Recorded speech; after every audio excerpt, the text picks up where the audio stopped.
Hello friends, नमस्कार। स्वागत है एक और नए शानदार वीडियो में। बात करने वाले हैं वेस्ट बंगाल कोलकाता पुलिस में जो वैकेंसी निकाली गई है कांस्टेबल एंड लेडी कांस्टेबल के पोस्ट पे, उसके लिए फॉर्म कैसे अप्लाई करेंगे स्टेप बाय स्टेप आज के हम इस वीडियो में बात करेंगे, ताकि आपको फॉर्म फिल करने में किसी प्रकार की मिस्टेक न हो और आप इजिली जो इस वीडियो के माध्यम से फॉर्म को अप्लाई कर सकते। तो देखिए फ्रेंड्स, मैंने कल एक आप लोग को वीडियो बना के बताया था इस भर्ती के बारे में, संपूर्ण जानकारी। 3734 पोस्ट पर भर्ती निकाली गई थी। इसमें हमने जो है age, running, height, chest, selection process, eligibility, सब चीज मैंने इस वीडियो में डिस्कस किया हुआ था। ये वीडियो नहीं देखे हैं तो पहले आप ये वीडियो देख लीजिए, लिंक आपको डिस्क्रिप्शन बॉक्स में मिलेगा। आप क्लिक करके यहाँ पे आएंगे तो आप इस भर्ती के बारे में सारी इन्फॉर्मेशन को पढ़ पाएंगे। इंपोर्टेंट डेट, एप्लीकेशन फी, इसके अलावा आप और नीचे आएंगे ना तो यहाँ पे हाइट, रनिंग वगैरह भी आपके बारे में बताया गया। इसके अलावा यहाँ रिटर्न एग्जाम का भी आपको जानकारी दिया गया। यहीं पे आपको अप्लाई लिंक मिलेगा। अप्लाई लिंक पे आप क्लिक करेंगे तो सीधे यहाँ पे आप आ जाएंगे। अब यहाँ से आपको फॉर्म को भरना है।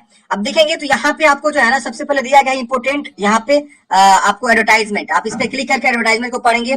एफएक्यू दिया हुआ है, लिस्ट ऑफ तथ्य मित्र केंद्र, तथ्य मित्र केंद्र का भी लिस्ट दिया हुआ है जहां से भी आप फॉर्म को अप्लाई करवा सकते हैं। यहाँ इंपोर्टेंट डेट वगैरह दिया है, आप इंपोर्टेंट डेट वगैरह भी चेक कर लेंगे। अब यहाँ पे आपको एक लिंक मिलता है अप्लाई ऑनलाइन, आप इस पे क्लिक करेंगे। अब आपको फ्रेंड्स इस प्रकार से जो है ओपन होगा एक पेज। अब यहाँ पे आप देखेंगे तो एक यहाँ लॉगिन का ऑप्शन है और यहाँ पे आपको एक नया यूजर बनाने का ऑप्शन है। तो पहले आप यहाँ पे नया यूजर बनाएंगे, साइन अप का ऑप्शन मिलेगा। आप साइन अप वाले ऑप्शन पे क्लिक करके एक नया यूजर बनाएंगे। यूजर बनने के बाद आपको यूजर नेम, पासवर्ड प्राप्त होगा तो फिर आप लॉगिन करके फॉर्म को भरेंगे। पहले यहाँ पे साइन अप वाले ऑप्शन पे क्या करना है, आपको क्लिक कर देना है। साइन अप पे क्लिक करते हैं, यहाँ पे आपका फॉर्म ओपन हो जाता है। यहाँ पे अपना जो है नाम लिखेंगे, ईमेल आईडी लिखेंगे, यहाँ कंफर्म करेंगे ईमेल आईडी को, अपना मोबाइल नंबर लिखेंगे, 10 डिजिट का ही मोबाइल नंबर लिखना है, 91 वगैरह नहीं यूज करना है। फिर यहाँ पे आपको यूजर नेम बनाना है। यूजर नेम जो चाहे वो आप बना सकते हैं। जैसे फॉर एग्जांपल मैं यहाँ पे डीएस हेल्पिंग बना रहा हूँ, आपका जो मन हो आप यहाँ बना सकते हैं, क्योंकि यही यूजर नेम आपका फ्यूचर में हमेशा काम आएगा लॉगिन करने के लिए। पासवर्ड एक बनाएंगे, जैसे चाहे वैसा पासवर्ड आप बना सकते हैं, सेट कर लीजिएगा पासवर्ड।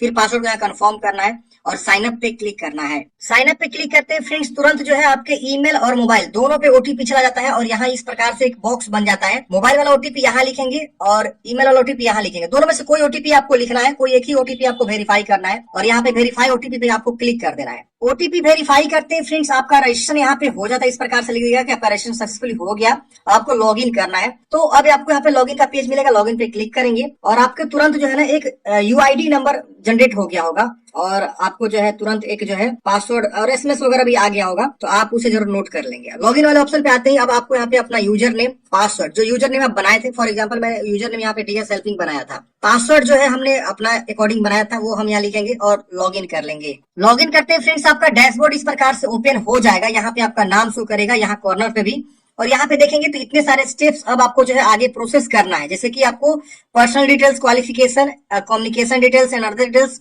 अपलोड फोटो सिग्नेचर और प्रीव्यू और लास्ट में पेमेंट करना है। तो चीजों को समझते हैं कैसे फॉर्म को भरना है। ध्यान रहे, जब आप लॉगिन करने जाएंगे ना तो वहां पे जो आपने यूजर नेम बनाया था उससे जो है लॉगिन नहीं हो रहा है। आपको यूजर नेम में अपना जो है ना मोबाइल नंबर लिखना है और पासवर्ड जो आप बनाए थे वो पासवर्ड, आपको एसएमएस भी आ गया होगा, यूआईडी करके आया होगा एसएमएस, उस पर आपका मोबाइल नंबर लिखा होगा, वही वाला जो है आपका यूजर नेम होगा, उसी से आप लॉगिन भी कर पाएंगे। ठीक है ना। तो ये ध्यान दीजिएगा, मैं यूजर नेम के थ्रू लॉगिन कर रहा था तो लॉगिन नहीं हो पा रहा था। अब यहाँ लिख रहा है पोस्ट अप्लाइड फॉर, ऑलरेडी ये सिलेक्टेड रहेगा। Select state of permanent residence, किस राज्य के आप निवासी है, यहाँ से आप जो है चुनाव अपना करेंगे। देखिए अदर स्टेट वाले फॉर्म भर सकते हैं, लेकिन वही लैंग्वेज का यहाँ पे जो है दिक्कत होता है। रिटन एग्जाम भी आपका जो है जो वहाँ का लैंग्वेज है, लोकल लैंग्वेज और नेपाली, जैसे कि बांग्ला और नेपाली में आपका रिटन एग्जाम होगा। लेकिन अगर आप बांग्ला और ये सब जानते हैं, आपको बोलना आता है, स्पीकिंग करना आता है, तो आप फॉर्म भर सकते हैं। अगर आप बिहार से किसी भी जगह से आते हैं फॉर्म भर सकते हैं, कोई दिक्कत नहीं होने वाला है। बस वही है कि आपको जो है ना उसका जो है इंटरव्यू में जो चीजें पूछी जाएगी लैंग्वेज रिलेटेड आपको बताना पड़ेगा। फिर आपको कंफर्म करना है अपना राज्य को, तो यहाँ पे आएगा, आप इस तरह से कंफर्म कर लेंगे। फिर अपना जेंडर बताएंगे, मेल है कि फीमेल है, आपको मैरिड अनमैरिड है ये बताना है। फुल नेम, आपका पूरा नाम यहाँ पे ऑलरेडी शो हो गया, रजिस्ट्रेशन से उठाया हुआ है। आपका जो है मदर्स नेम क्या है, मदर्स नेम लिखेंगे, फादर्स नेम लिखेंगे। अगर कोई लेडीज है, मैरिड है, तो अपना हस्बैंड नेम लिख सकती है। सिलेक्ट कैटेगरी, आप इस कैटेगरी में से कौन सी कैटेगरी से आते हैं, जैसे BC, OBC A, OBC B, scheduled caste, unreserved यानी जनरल और शेड्यूल्ड ट्राइब्स कास्ट। तो यहाँ पे बहुत सारे ऑप्शंस आपको देखने को मिलते हैं, इसमें से जो भी आप आते हैं अपना चुनाव करेंगे। Select economically weaker section, EWS अगर आप आते हैं तो यहाँ नॉट अप्लीकेबल हो रहा है, क्योंकि अगर आप जनरल तक नहीं चूज करेंगे तो ये वाला ऑप्शन यस में नहीं आएगा, देख रहे ना। तो जनरल के लिए ही ईडब्ल्यूएस बना हुआ है, जनरल से ही 10% रिजर्व होता है सीट, तो यहाँ पे आपको बताना है अपने अकॉर्डिंग। अगर आप SC/ST चूज करेंगे तो ये नॉट अप्लीकेबल हो जाएगा। अब यहाँ पे देखेंगे तो आपसे पूछ रहा है कि एक्स सर्विसमैन या होम गार्ड इन KP या CV इन KP। तो अगर आप कोलकाता पुलिस में ऑलरेडी होम गार्ड या कहीं पे भी काम करते हैं तो आप यहाँ बता सकते हैं कि ये सब हैं आप, नहीं है तो आप नॉट अप्लीकेबल चूज कर लेंगे। ये सब जो है एक्स सर्विसमैन के लिए ऑप्शन है, आपको बताना होता है कितना मंथ कितना ईयर्स आपने काम किया हुआ है। अब यहाँ डेट ऑफ बर्थ आपको चॉइस करनी है, तो यहाँ कैलेंडर ओपन होगा, जो भी आपका डेट ऑफ बर्थ है यहाँ से आप चुनाव कर लेंगे और उसका मंथ ईयर ये सब आपको जो है बता देना है, जो भी आपका डेट ऑफ बर्थ है। फॉर एग्जांपल ऐसे मैंने चूज किया हुआ है, ये किसी का रियल डेट ऑफ बर्थ नहीं है। अब यहाँ पे आपको मोबाइल नंबर और शो हो रहा है, यहाँ पे क्वालिफिकेशन आपको चूज करना है, इसको टिक कर देना कि हाँ आप जो है ये 10वीं क्लास पास हैं। अब यहाँ पे आपको नेम ऑफ द एग्जामिनेशन, आप 10वीं क्लास के बारे में, 12वीं क्लास के बारे में, तो अगर आप 10वीं तक ही पढ़े तो 10वीं का ही पासिंग ईयर यहाँ पे आपको बता देना है, 2018-20 कब पढ़े पास आउट हुए हैं। फिर आपको बोर्ड का नाम बताना है, कौन से बोर्ड से आप जो है 10वीं पास है।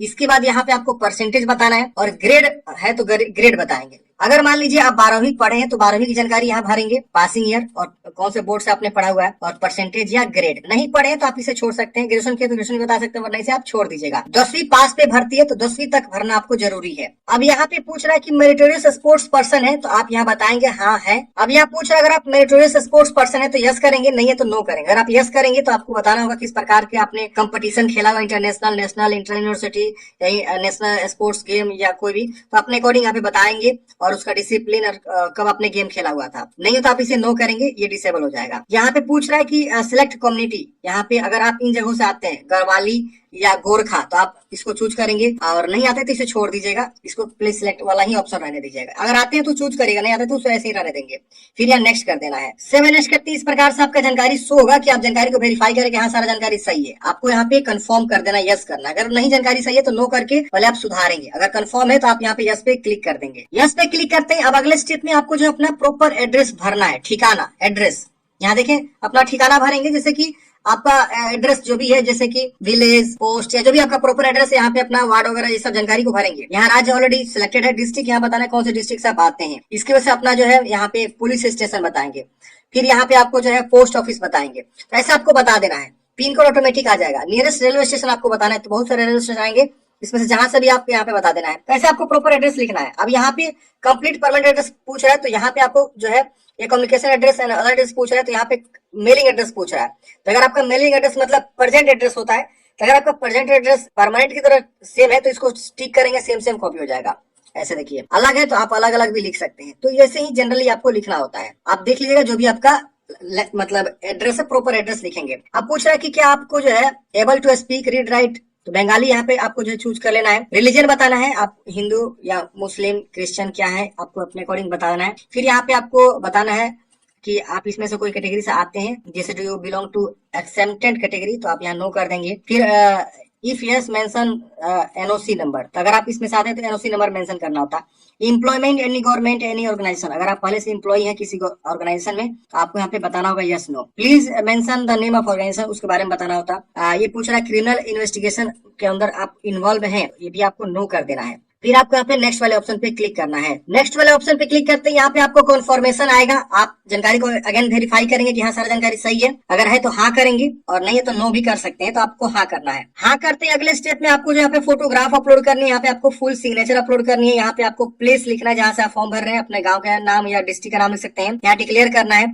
और नेक्स्ट करना है। फोटोग्राफ आपको व्हाइट बैकग्राउंड में बोला गया है 10 से 50 KB के बीच होना चाहिए। सिग्नेचर बोला गया है तो 10 से 30 KB के बीच होना चाहिए। जैसे भी आप सिग्नेचर करते हो उस तरह से आप अपना जो सिग्नेचर यहाँ पे करेंगे। यहाँ फाइल को चूज करना है और अपलोड पे क्लिक करेंगे, अपलोड हो जाएगा। आपका सैंपल यहाँ दिखाएगा भी, आपका फोटो सिग्नेचर यहाँ दिखा देगा। तो ऐसे आपको क्या करना है, फोटो सिग्नेचर को अपलोड कर देना है और उसके बाद से नेक्स्ट कर देना है। अब अगले स्टेप में यहाँ पे आपका पर्सनल जानकारी आपको मतलब पेज प्रीव्यू आता है, मतलब ये आप जानकारी को वेरीफाई करें कि हाँ सारा जानकारी मेरा सही है। आप वेरीफाई करते हुए नीचे आएंगे, यहाँ आपको सभी को टिक करना है, हाँ ये सारा जानकारी मेरा सही है। तो आप अच्छे से जो है इसको टिक कर देंगे इस तरह से, ऐसे ऐसे आपको टिक करना है, सबको टिक करना है। आपकी जानकारी यहाँ शो भी हो रही होगी। मैंने यहाँ पे जो है ब्लर किया हुआ है पर्सनल कॉन्फिडेंशियल के लिए, तो यहाँ पे आप देखेंगे मैंने इसको ब्लर किया हुआ है। तो आप यहाँ पे सभी जानकारी को टिक करेंगे। टिक करने के बाद से नेक्स्ट करेंगे। नेक्स्ट करते हैं यहाँ पे बोलेगा कि क्या आप जो है सभी डाटा को चेक कर लिए, वेरीफाई कर लिए, do you want to confirm, आपको यस कर देना है। अब अगले स्टेप में आप देखेंगे तो इस प्रकार से आपको जो है आ जाएगा पेमेंट मोड, आप किस मोड में पेमेंट जमा करना चाहते हैं। तो यहाँ पे आपको बताना होगा कि आप ऑनलाइन चूज करते हैं। इस प्रकार से आपका एप्लीकेशन फी जो है आ जाएगा। आप देख लीजिए हाँ सारा जानकारी सही है। अब आपको इसको एक्सेप्ट करना है और पे एंड सबमिट पे क्लिक करना है। इस तरह से आएगा, आपको यस कर देना है। यस करते ही अब आपको ये पेमेंट गेटवे पे लेकर आ रहा है। आपको थोड़ी देर वेट करना है। अब यहाँ पे आपको जो है इस तरह से आएगा दो ऑप्शन, एक बिल डेस्क आएगा और एक जो है HDFC पेयू आएगा। तो कोई भी आप ऑप्शन को चूज करेंगे, मैं आप कहूंगा पहला वाला भी चूज कर सकते हैं, दूसरा वाला भी चूज कर सकते हैं। यहाँ प्रोसीड करेंगे, प्रोसीड करते हैं। अब आपको यहाँ पे देखिए इस तरह से आ गया है। अब यहाँ पे आपको पेमेंट किसके द्वारा करना चाहते हैं, क्रेडिट कार्ड है, डेबिट कार्ड है, अदर बैंक का कोई क्रेडिट कार्ड है, अदर बैंक का कोई डेबिट कार्ड है, नेट बैंकिंग है, यूपीआई है। तो कोई भी ऑप्शन के थ्रू आप क्या करेंगे, पेमेंट को जमा करेंगे। जो भी आपका एप्लीकेशन फी लग रहा है जमा करेंगे। जमा करते हैं फ्रेंड्स, आपका फॉर्म जो है फाइनल सबमिट हो जाएगा और उसके बाद से फ्रेंड्स आप जो क्या करेंगे, अपना प्रिंट आउट निकाल के हार्ड कॉपी अपने पास जो सुरक्षित रख लेंगे। तो फ्रेंड्स हमने यहाँ पे जो है यूपीआई के थ्रू जो है पेमेंट जमा कर लिया है। आप जैसे चाहे वैसे पेमेंट जमा कर सकते हैं। मैंने यहाँ पे यूपीआई के थ्रू पेमेंट जमा कर लिया है। हमारा ट्रांजैक्शन वगैरह सक्सेस हो गया है। अब यहाँ देखें go to application complete page, आप इस पे क्लिक करना है। इस पे क्लिक करते हैं इस प्रकार से देखेंगे तो आपका जो है इस तरह से रजिस्ट्रेशन नंबर वगैरह ये सब मिल जाएगा। अब आपको यहाँ पे एक ऑप्शन मिलता है क्लिक है तो प्रिंट, आप इस पे क्लिक करेंगे। आपका प्रिंट आउट देखेंगे तो इस प्रकार से आपको जो है आप इस पे क्लिक करेंगे, आपका प्रिंट आउट देखेंगे तो इस प्रकार से आपको जो है मिल जाएगा। अब ये प्रिंट आउट आप अपने पास जो है निकाल के हार्ड कॉपी अपने पास जो है सुरक्षित फ्रेंड्स रख लेना है। तो ऐसे फ्रेंड्स आपको जो है ना वेस्ट बंगाल पुलिस कांस्टेबल के लिए फॉर्म को अप्लाई करना है। आपके मन में कोई भी डाउट्स है, कमेंट बॉक्स में पूछिएगा। मिलते हैं फ्रेंड्स किसी नेक्स्ट वीडियो में। जय हिंद। आपका